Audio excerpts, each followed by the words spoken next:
হুজুরের শানে কি বলতে হয় জ্ঞান নাই। আপনি বলছেন হুজুর সাংবাদিক, নাউজুবিল্লাহ মিন যালিক। এটা হুজুরের জন্য শব্দটা ম্যাচ হলো বলে মনে হয়। হুজুরকে যখন নিয়ে বলবেন সবথেকে উত্তম শব্দ চয়ন হুজুরের জন্য হবে, জোরে বলো। আর আপনি বলছেন হুজুর সাংবাদিক। কেন? নবী মানে বার্তাবাহ, খবর পৌঁছে দেওয়া। সাংবাদিকও খবর পৌঁছে দেয় হুজুরের দিকে, সেই দিক দিয়ে হুজুরও সাংবাদিক।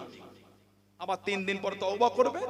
তার কদিন আগে বললো এই যে আজকে তাফসীরে মাহফিলটা হচ্ছে, হুজুর যদি থাকতেন আর এই রাস্তা দিয়ে গেলে আল্লাহর নবী আমার মজলিসে এসে বসতেন।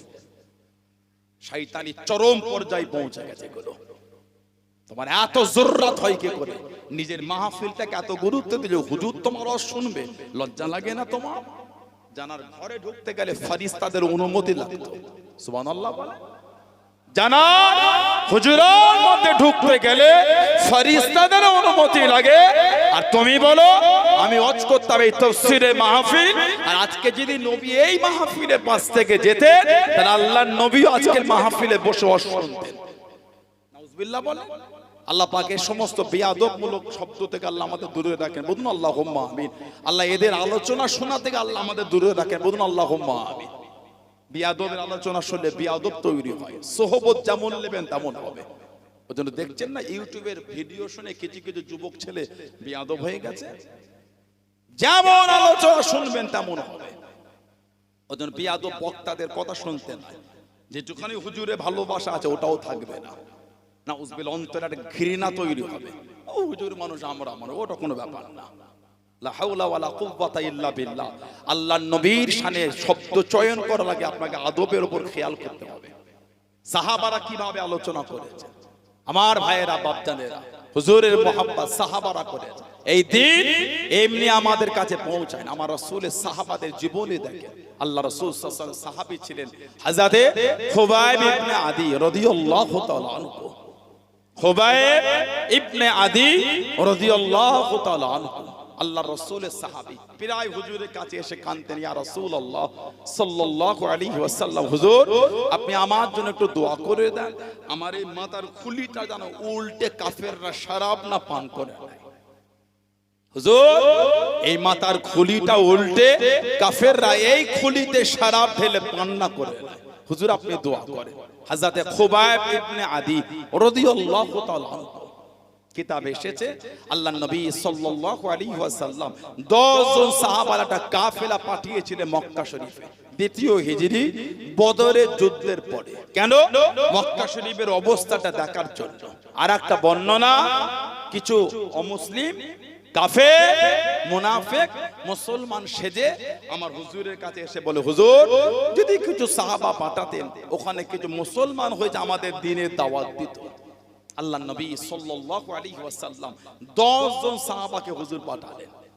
কিতাবে এসেছে এই 10 জনের মধ্যে 9 জনকে তারা মক্কা শরীফে প্রবেশের আগে পাথর আর তীর ছুঁড়ে ছুঁড়ে শহীদ করেছিল।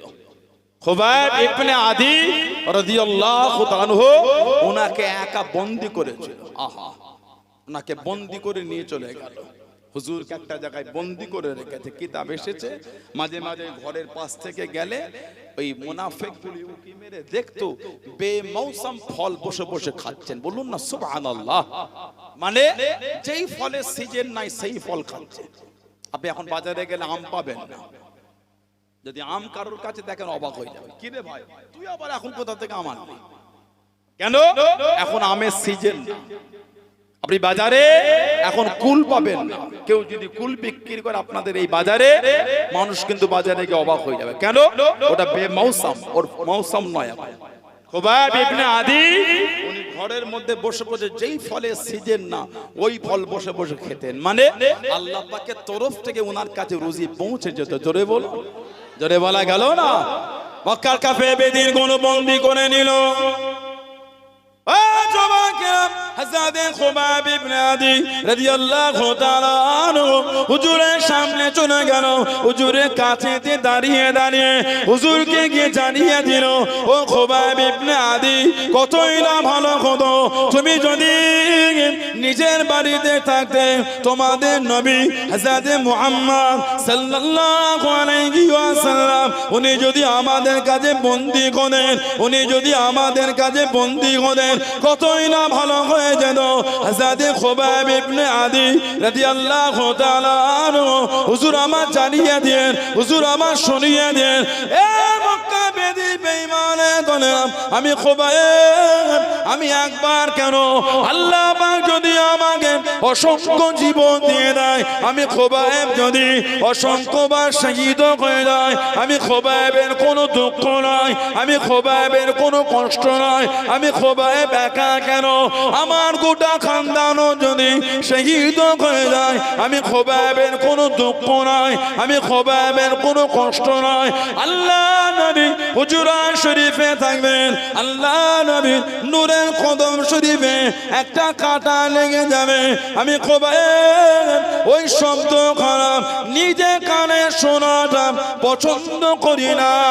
জনে বলুন সুবহান, আর একটু জনে বলুন সুবহান। তুমি আমাকে বলো হুজুরের বন্দির কথা, আল্লাহ নবী হুজুরা শরীফে আল্লাহ নবী সাল্লাল্লাহু আলাইহি ওয়াসাল্লাম হুজুরা শরীফে থাকবে, ওনার কদম শরীফে একটা কাঁটা লাগবে, ওই শব্দ শোনাটাও পছন্দ করছে না।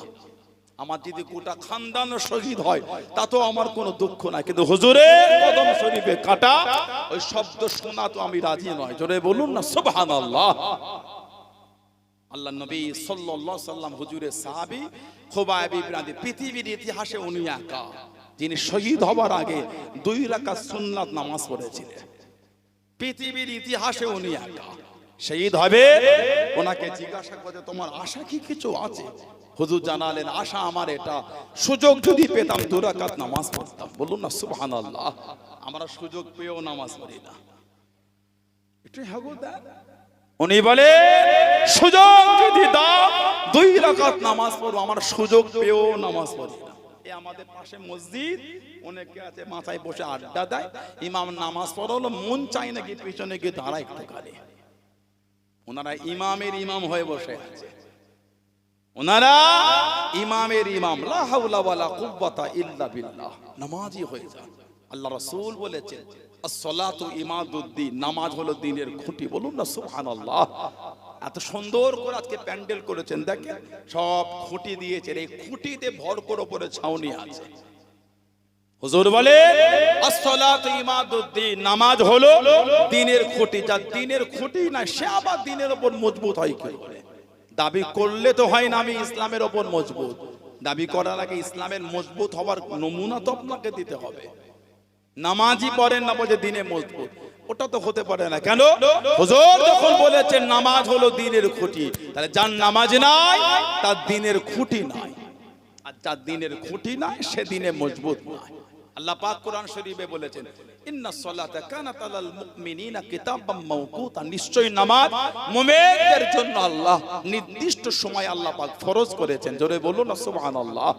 নামাজি হইতে আল্লাহ আমাদের প্রত্যেকের দ্বারা, আল্লাহ আমাদের মা বোনদের দ্বারা 5 ওয়াক্ত নামাজটা আল্লাহ কায়েম করিয়ে না। বলুন আল্লাহুম্মা আমিন। জোরে বলেন আল্লাহুম্মা। খুবাইব ইবনে আদি রাদিয়াল্লাহু তাআলা 2 রাকাত নামাজটা পড়লেন একটু তাড়াহুড়ো করে, আমাদের তারাবির নামাজের মতো না, ঠিক আস্তে আস্তে। ইমাম সাহেব তারাবির নামাজ পড়ে বার হলে 5 জন ছেলে ঘিরেছে ওনাকে। কি ব্যাপার? যত শেষের দিকে যায় টাইম বেড়ে যায় কেন? ওদের মসজিদে 15 দিনে খতম, 1.5 ঘন্টায় কাজ মিটে গেল। আমাদের 27-এ খতম 1.25 ঘন্টা, এতক্ষণ দাঁড়ানো যায় না। এটা হ্যাঁ দেখ 2.5 ঘন্টা দাঁড়ানো যায় না, পায়ে যন্ত্রণা হয়। 3 ঘন্টা দাঁড়িয়ে খেলা দেখতে পেরেছেন, ফুটবল খেলা, তখন পায়ে যন্ত্রণা নাই। 2.25 ঘন্টা নামাজ, তখন যন্ত্রণা হচ্ছে কেন? তাহলে জানতে হবে ওটা পায়ের যন্ত্রণা নয়, ওটা আপনার ইমানের যন্ত্রণা হয়েছে। ইবাদতে পায়ে যন্ত্রণা হয়, খেলায় যন্ত্রণা হয় না। তো ফুটবল খেলা হচ্ছে, দাঁড়িয়ে দাঁড়িয়ে দেখেই কাটিয়ে দিলেন। বিশ্বকাপ খেলা, পাড়ার মোড় মাথায় বড় পাড়া একটা পর্দা লাগিয়েছে, কঠিন অবস্থা, কেউ ঘরে নাই, ছেলে মেয়ে কাতারে কাতারে ছুটছে খেলা দেখবে। বিশ্বকাপ বিরাট বড় পর্দা, কজন ছেলে বসার জায়গা পালো না, দাঁড়িয়েই দেখিয়ে দিল 1.5 ঘন্টা 2.5 ঘন্টা 3 ঘন্টার ব্যাপার। কোনো গল্প নাই, বিরক্তর কোনো ব্যাপারই না। আর যে ইমাম সাহেব একটু লেট হয়ে গেল, শুরু হয়ে গেছে, এতক্ষণ লম্বা করলে আর নামাজ পড়ে আসা যাবে না, ওই মসজিদে বাদ যাবো, ওরম করলে নামাজ হবে না। ইমামকে বোঝে জোরে পড়ান, কত জোর পড়বে? কিছু কিছু মসজিদে ইমাম নামাজ পড়ে, নামাজ হবে না, খালি তাহারিমাটা বেঁধেছে, আল্লাহু আকবার বোঝা গেছে, আলহামদুলিল্লাহ নাউজুবিল্লাহ বলে। আমি বলছি হাসি লাগছে না, আল্লাহ মাফ, আমাকেও হাসিবে আপনাদের পায়, ভেবে দেখেন তো একবার, নামাজটা মজাক না। নবী বলে নামাজ মুনকার নাকির ফেরেশতাকে কবরে ঢোকা থেকে বাধা দেবে হচ্ছে নামাজ। জোরে বলে, ওই নামাজ বলে আর বাধা পাবেন মনে করেছে? আল্লাহ রাসূল বলেছেন, যখন মাথার দিক থেকে তারা সওয়াল করতে ঢুকবে, মার রাব্বুকা মা দীনুকা মান নবিয়ুকা, কোন বর্ণনায় কবরে একটাই সওয়াল, আমাদের নবীকে দেখিয়ে বলা হবে মান হাজার রাসূল। এই যে মাথার দিক থেকে মুনকার নাকি ঢুকবে, আল্লাহর রাসূল বলেছেন মাথার দিকে কে যেন নূরানি চেহারা ধরে থাকবেন। জোরে বলো, মুনকার নাকি তাদেরকে জিজ্ঞাসা করবেন,